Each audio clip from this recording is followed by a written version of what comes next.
Forest elephants are one of the most beautiful creatures I've encountered during my lifetime.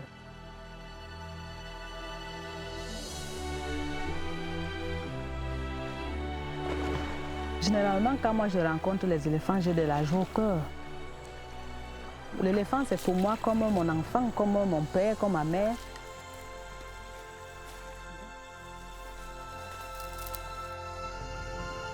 Et que je trouve la dépouille, je pleure comme si je pleurais un être humain. In the past decade, more than 60% of the forest elephants have been lost within Central Africa. The elephant loss here is much higher than anywhere else in Africa. This is an elephant carcass, but this elephant was killed by poacher.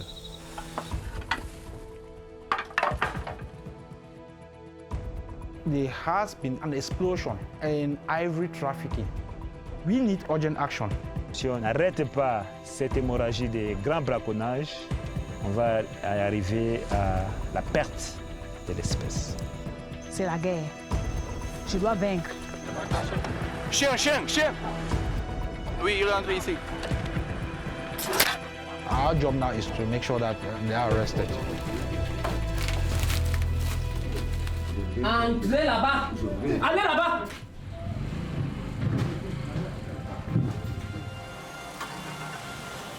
Each one of us has a duty. If you abdicate your duty, you are failing the human race. Not everybody should go to Africa to protect elephants, but it was my path. It is the right decision. J'aime maintenant les éléphants, ça devient comme une partie de ma vie. J'aime ce que je suis en train de faire comme travail. Moi particulièrement, je veux me battre pour préserver ces éléphants qui sont restés dans la forêt.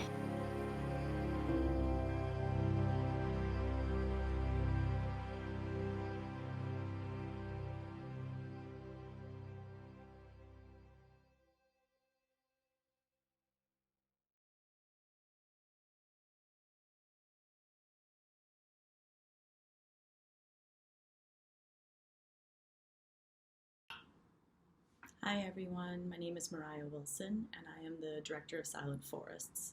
We are having our big digital release on several global platforms thanks to the folks at Journeyman Pictures. So November 12th will be available on iTunes, Vimeo, Google Play, and Amazon. And so they've asked me to do a Q&A to tell you a little bit more about the making of Silent Forests. So I'll just start with some of the common questions that I've been getting in the festival Q&As that I've attended so far. The first question I usually get is, what was your desire to make this film, or what inspired you to make this film? I usually start with the fact that I did some eco-volunteering trips of my own.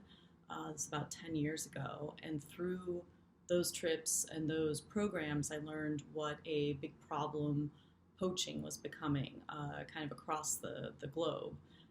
Wildlife trafficking of all kinds of endangered species, products, and sometimes the species themselves for the exotic pet trade.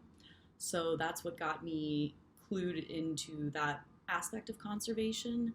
And so I made a short film about poaching in northeast India. It's called Kaziranga. It's about the trade in the Indian one-horned rhino and a man who's trying to reform poachers there. After I had completed that film, I really wanted to take on a feature-length film about poaching, and there were a lot of other poaching films out there, so I wanted to find a story that wasn't being told. And as soon as I started looking into the forest elephants in Central Africa, I realized that there was a lot happening there.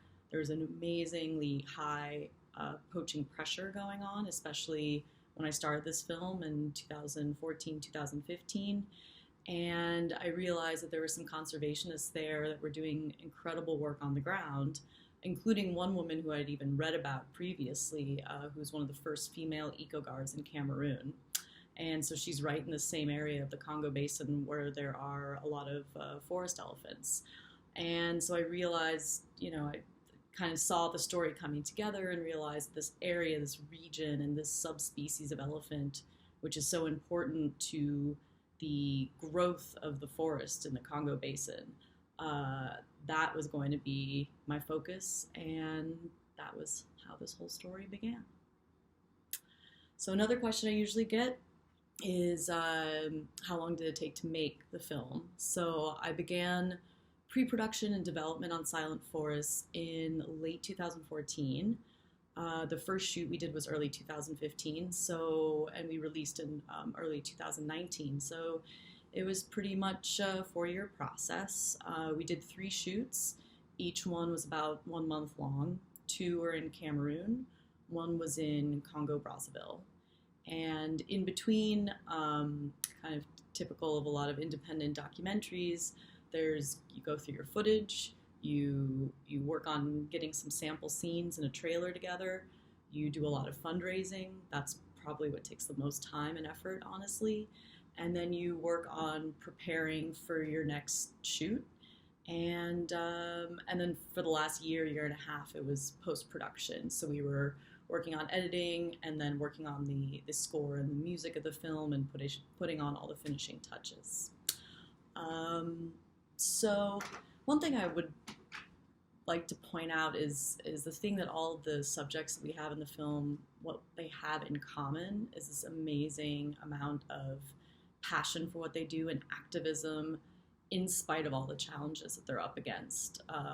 The impression that me and my filmmaking partner, co-producer and director of photography, Zeb Smith, the impression we came away with was that the corruption in a lot of these places is so endemic and so hard to overcome when you're trying to do the right thing, that the challenges to effective conservation are significant.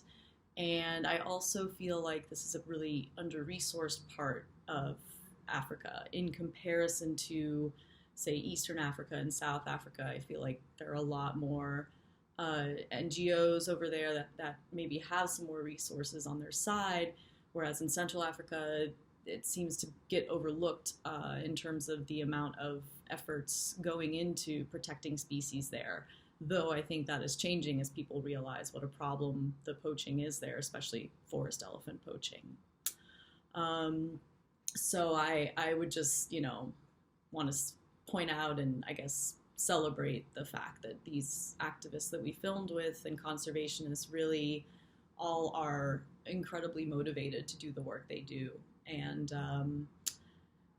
and I was motivated just being there with them and seeing their dedication they put in every single day. So that probably leads me to the next question I get the most, which is difficulties. What was the hardest part of making this film? Naturally, when you're out in the middle of a really remote jungle, there are some inherent difficulties in filmmaking. Sometimes things that are really frustrating at the moment, but in hindsight make some kind of like fun stories. So I do have a few good anecdotes from our time in the Congo Basin. One of my favorite stories to tell is when we were filming our main interview with Sidonie, who is the female eco guard. We were out in the forest and had set up just kind of on a side of a path with our cameras, and we had her sitting on one of our light boxes, one of our Pelican cases. And so started conducting the interview. I had a lot of questions for her. We're about 45 minutes in, and we start hearing this rustling sound in the bushes nearby, and it's getting louder and louder and louder. And one of us goes over and looks, and there's a swarm of army ants coming our way. I mean, just thousands, maybe tens of thousands.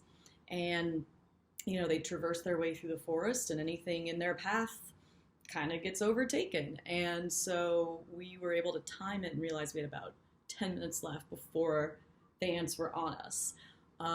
So I started asking questions more quickly. Question. I got to the last question, and the ants were starting to crawl up on us and sting us and everything. So basically, we ended the interview. I hopped away. We were smacking ants off of us. They passed through all of our equipment, and then they were gone. And we returned and picked up our gear and brushed off a few left behind ants and stragglers and carried on with our shoot. So fun adventures like that happen when you are shooting out in the jungle. And yeah, we definitely had our fair share of challenges. In fact, one of the biggest challenges to the whole film was filming the forest elephants themselves. They're very elusive on the best of days, which is strange when you think of an animal as large as an elephant, but the forests are so dense that they are able to basically hide in plain sight. And unless they're out in a clearing, you wouldn't even know that there was an elephant nearby you until they start making some noise or walking. So our first two shoots in Cameroon, the population of forest elephants there has really been hit super hard by poaching. The rough numbers are that the population is down 70 to 80%, which is pretty devastating, obviously. So those first two shoots, we saw signs of the elephants, we saw tracks, we saw scat or poop, but we did not see a single elephant. And so I was starting to get very worried that I can't really make a film about forest elephants if I don't have any footage of forest elephants. And so the third shoot, we went back with a forest elephant biologist who studies at these clearings in a very remote part of Congo Brazzaville. And we brought an infrared camera at that time because we realized that our best chance of filming them was at nighttime because they feel more comfortable about coming out in the clearings under the cloak of darkness. So we set up on one of the platforms, the observation platforms that our biologist had built one night, and set everything up, and we went to bed. And in the middle of the night, we woke up to a sound of splashing, and we quietly get up and turn on all the cameras, and I couldn't see anything. It was just pitch black as far as I could see. But my DP, Zeb, taps me excitedly on the arm, and I knew at that moment that we had finally gotten some footage. And I think it ended up being one of the most magical and powerful scenes in the film, the nighttime scene, because the elephants were displaying a lot of their natural behaviors. There were families, matriarchs, and babies, and we even were lucky enough to capture the footage of a baby nursing from its mother. So that was really beautiful. And yeah, I'm so proud with how the film turned out, and I'm so happy that you might be interested in watching it, and I encourage you to. And I also am encouraging everybody to visit our website, which is silentforest.com. And on that website, if you click on Featured Conservationists, we have all these different ways that you can support some of the people that you will see in the film. So thanks for watching. Big thanks to Journeyman for helping us get this project out in the world. And yeah, if you have any other questions, feel free to reach out to me through the website, and I will do my best to answer them.